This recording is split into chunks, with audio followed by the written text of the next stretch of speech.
Hi Aquarius, welcome po sa ating channel. Ito ay inyong monthly gabay tarot reading first half of the month of November 2024, November 1 to 15, 2024. Please be reminded kung naka-resonate kayo, comment down. Kung hindi kayo naka-resonate, ibigay niyo pa sa iba kasi channel reading po ito. This is for you Aquarius for your November 1 to 15, 2024.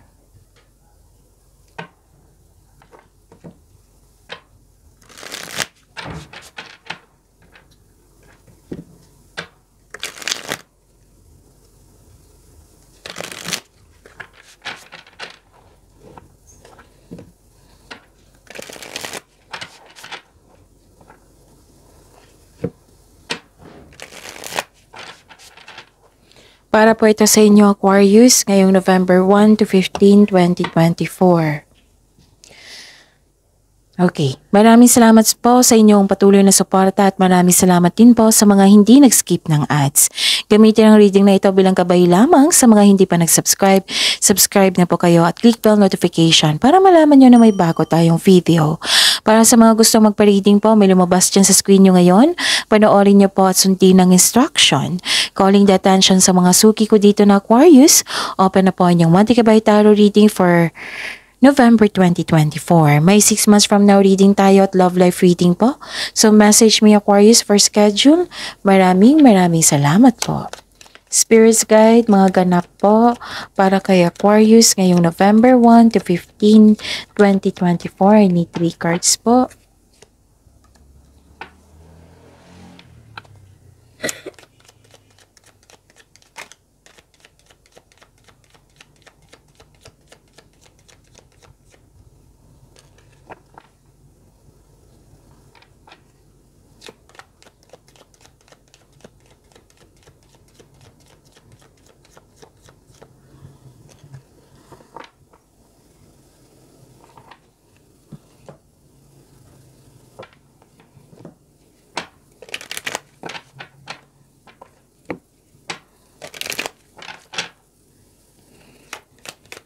Spirits guide, mga mensahe po para kay Aquarius ngayong November 1 to 15, 2024. I need 2 cards po.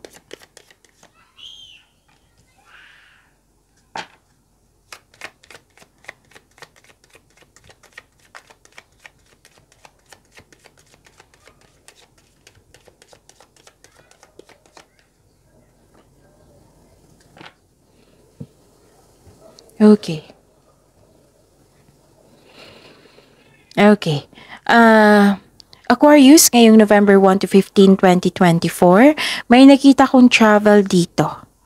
Pwedeng new journey ito, pwedeng adventure, pwedeng pauwi kayo para magbakasyon.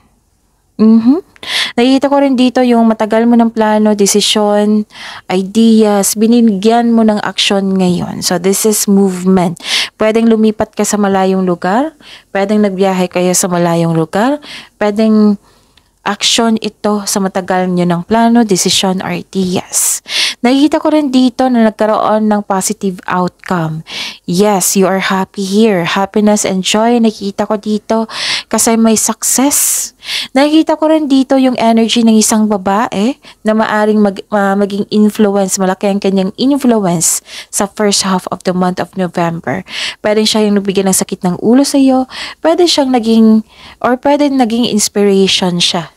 Yung nagbigay siya ng tulong sa iyo, nagbigay ng peace of mind. Pwedeng ganon. So, yun. Nurture your relationships and seek knowledge. Naghahanap ka dito ng clarity. So, you're seeking knowledge. Spirits guide, ano po yung energy ni Aquarius ngayong November 1 to 15, 2024.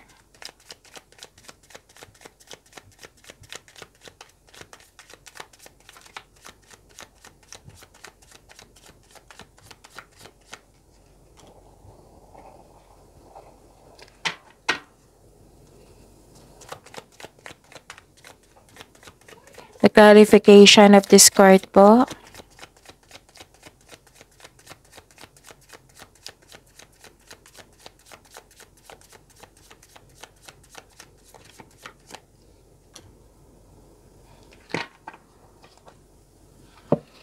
Okay, Aquarius. Remember, at the end of the day, alam mo na ikaw lang taong may kakayahan at responsable na gumawa ng sarili mong katotohanan at kinabukasan. So, ano yung energy mo, Aquarius? Maraming gawain. Busy kayo. So, this is movement, full of action. This is the clarification of your card here, yung sabi ko kanina, na maraming movement ako nakikita dito. So, maraming gawain nga.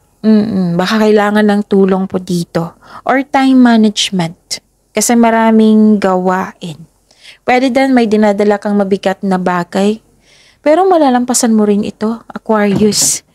Kasi kung sa trabaho man ito, tungkol sa trabaho ito, mahilig kayo kasing hindi siya mahilig. Yung kaya nyo yung multitasking. Yung mas gusto nyo ng yung yung magtrabaho kayo na mag-isa rather than in collaboration. Yes, may ugaling kayong ganyan.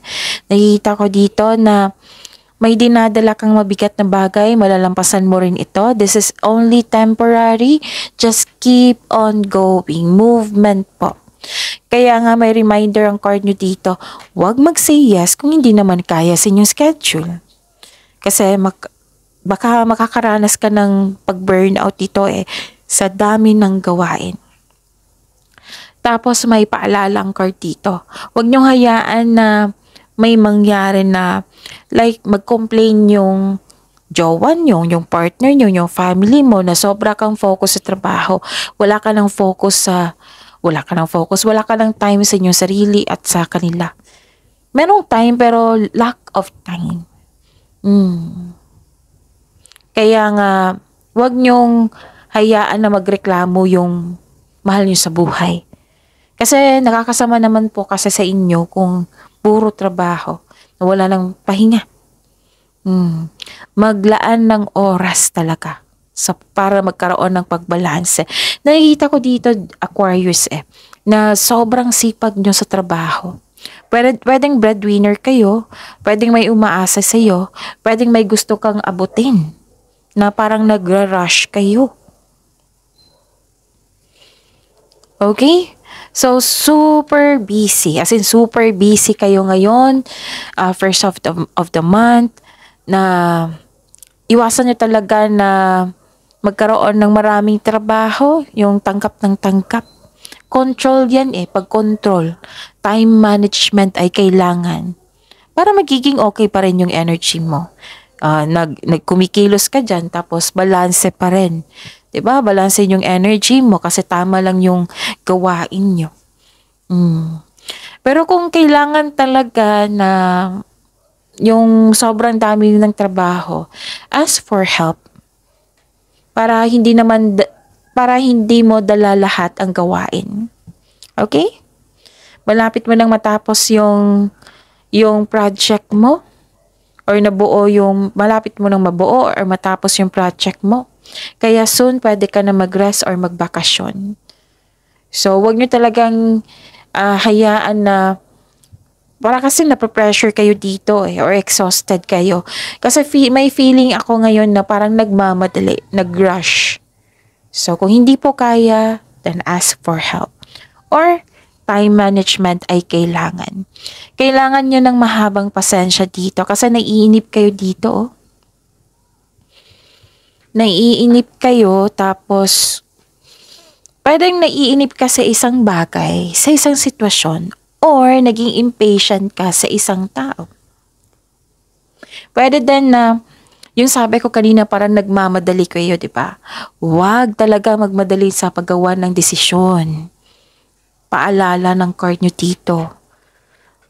Tandaan nyo yan, Aquarius, kasi sabi ng card dito na huwag madaliin. Like for example, may offer sa inyo. Tanggap nyo na agad. Kasi gusto nyo Walang pagpaplano. Hindi nyo pinag-isipan kung karapat-dapat ba. Yun yung sabi ng card dito. So please be reminded. Kung gagawa kayo ng desisyon, huwag nyo madaliin. Pero don't hesitate too long yung masyadong mataas na yung panahon na pag-iisipan mo talaga ng mabuti. So yun.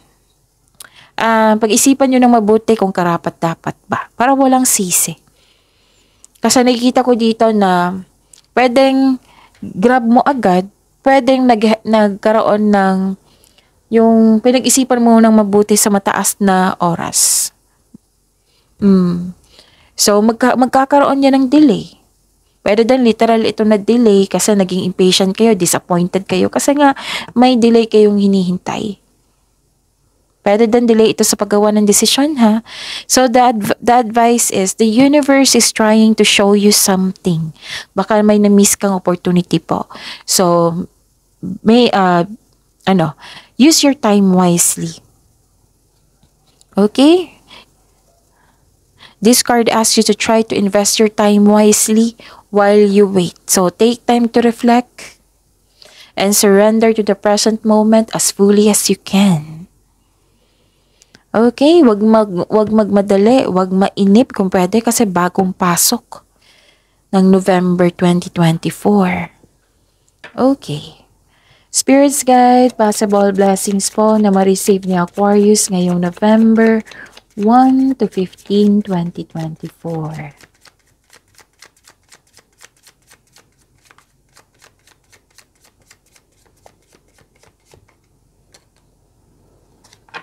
And the clarification of this card po.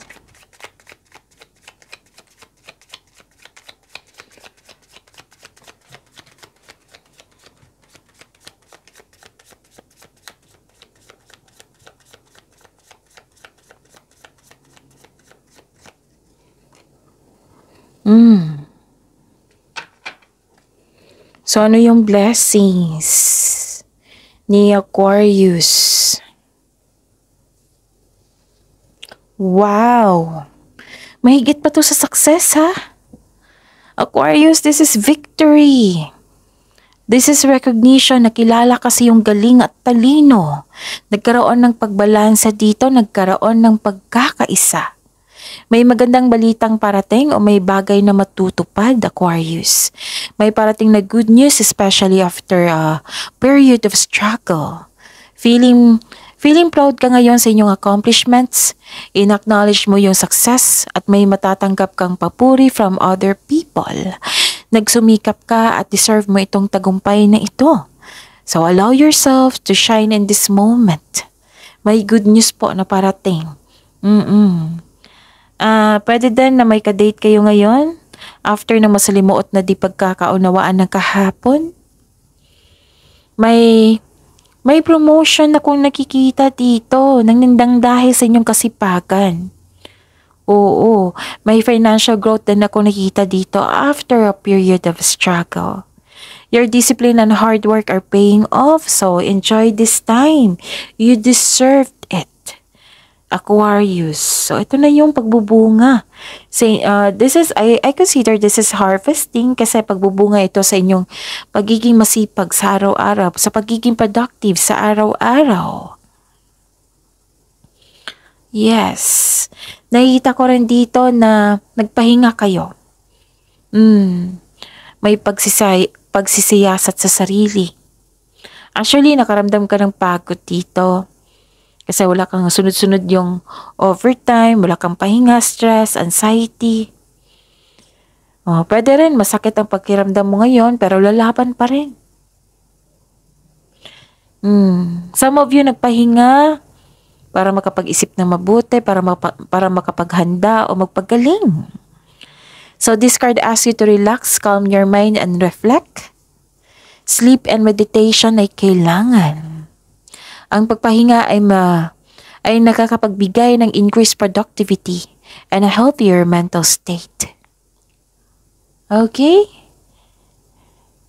So, yun. Nakikita ko dito na kailangan yun talaga ng pahinga. Importante talaga sa inyo dito gusto nyo mapag-isa talaga para makapagpahinga. Nag-decide kang mag-put ng space para makapag-isip ng mabuti. Yes. Yun. Spirits Guide. Challenges na ma-overcome ni Aquarius ngayong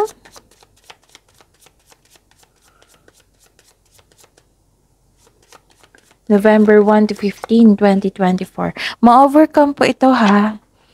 Huwag kayong matakot sa challenges kasi sa challenges, dyan tayo magiging successful, dyan tayo magiging matatag, maging stronger, maging wiser, magiging successful. Maraming salamat po sa patuloy na tiwala at suporta sa ating channel. At maraming salamat din po sa mga hindi nag-skip ng ads. Okay, may unfair treatment dito, nagkaroon ng disbalance, may false accusation, may bias, may taong hindi honest sa iyo. Mag-ingat po kayo sa taong may mali at masamang paratang sa iyo. Okay? So this card advise you to find your voice and stay strong to your values. Basta panatilihin mo maging totoo. Sa kasabihan pa, with the right values, rewards comes. Okay? Yun. Ano pa? Nakikita ko rin dito na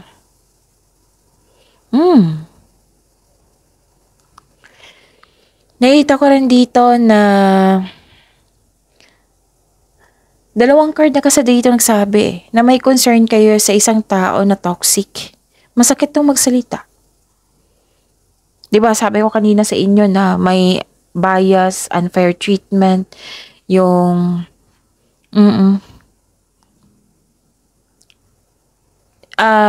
kung pwede po hindi kayo magpa-apekto sa kanya, sa kanyang negativity. Kasi sa tingin ko may problema yung tao. Walang problema sa inyo. Kaya kung pwede lang po, umiwas na lang po. Kasi hindi naman kailangan na magalit kasi wala namang problema sa iyo, may problema po siya. Kung pwede lang po na hindi kayo magpa-apekto sa kanyang negativity kasi nakita ko dito, kung magpapa-apekto kayo, parang nahihirapan kayo at nangingibabaw yung weakness nyo. Naapektuhan kayo dito eh. Hindi nyo alam kung kailan susugod, kung kailan naatras sa isang hamon. Konkretong plano ay kailangan po dito ha. Pag-iingat talaga kung gagawa kayo ng desisyon kasi nakita ko dito yung pagsisisi. So, at least alam nyo na kung hindi kayo mag-iingat, syempre may pagsisisi niyan. So, kung gagawa kayo ng desisyon, kailangan konkretong plano, huwag kayong magpabaya. Sabi ng card niyo po dito. Be confident, maging matapang, huwag niyong hayaan naman naig yung weakness. May taong sinungaling talaga dito. Aquarius, mag-iingat po kayo sa in denial tao, insecure, paranoid, kulang sa pasensya. Pwede naman na, what I meant is, pwedeng iwasan mo siya, pwedeng lumipat kayo, pwede din umiwas kayo habang nandyan siya. Kasi isipin niyo na lang na walang problema sa inyo, may problema siya. Kung gusto niyo siyang tulungan din, ipag-pray niyo. I-mention mo yung name niya, tapos isuko niyo siya kay God. Tapos move forward kayo sa mga gawain dito. So, it might be nagsiselos to sa inyong achievement kasi may victory din dito. May success, victory. Marami kayong blessings na na-receive. Okay? So, kung pwede lang po daw na huwag kayong magpa-apekto sa tao, pwede din na hindi kayo magalit sa kanya, intindihin nyo na lang. Baka may problema yung tao, tapos gusto niyang, may tao talaga niyan, kung nagkaroon ng negativity, hindi na namalayan na sinishare niya niya yung negativity niya sa ibang tao. It might be hindi niya alam yung ginagawa niya. So, if I were you, put boundaries. Limit yourself sa kanya. Kung naghahasik ito ng kasamaan din, isipin nyo na lang, may problema siya. Hindi na kailangan magalit kayo. Kasi kung magalit kayo, tanggapin mo yung negativity niya, magkakaroon niya ng blockages. Remember, hindi papasok yung blessings pag nagkaroon ng blockages. So, if I were you, focus kayo sa blessings na binigay sa inyo. Kasi makapagbigay yan ng flow, ng magandang flow energy. Yes! Lalo na't i-celebrate nyo po yung victory na ito, magkakaroon niya ng positive energy flow. Yung tuloy-tuloy. Okay? So, focus on your focus and pagyamanin niyo yung blessings na binigay sa inyo. Aquarius, see you tomorrow, Aquarius. Please like, subscribe, and click bell button for notification para updated po kayo sa daily tarot reading natin. Maraming salamat po.